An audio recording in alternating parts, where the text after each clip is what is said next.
is Eric Kirkus with TechVoid, and I just wanted to show you how quickly and useful you can do things with the Moto X. So, it's got the fastest fingerprint reader I've ever seen. Check this out. Unlocked. I didn't even touch it or rub it. Just simply set your thumb on it and it unlocks almost immediately. Pretty cool, right? Another feature, really gimmicky. You can karate chop for a flashlight and turn it off. You can also shake open the camera. Pretty standard Moto X feature. And there's some other various gestures that aren't very useful. But the coolest things about the Moto Z are, of course, that you can speak to it.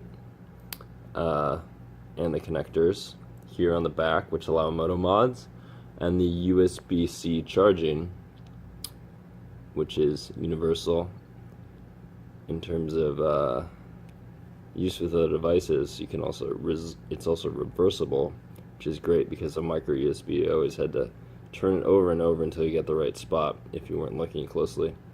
All the buttons are on the same side. Camera bump is huge, but when you add on the Moto mods or the Moto backs, they just snap on with magnets and it stays pretty sturdy. It does, move a little bit if you try, but it's not annoying, and having it on the back actually feels better. Anyway, these are just some of the cool features of the Moto Z. Personally, I think the chin is a bit of a problem and a gimmick. We don't really need a fingerprint reader. It's a nice, security feature, but if it's simply to add a chin and a bigger battery, which I do love a bigger battery, I just think it adds a lot of girth that you don't need to a smartphone. Anyway, that's our little overview of the Moto Z. Thank you for watching.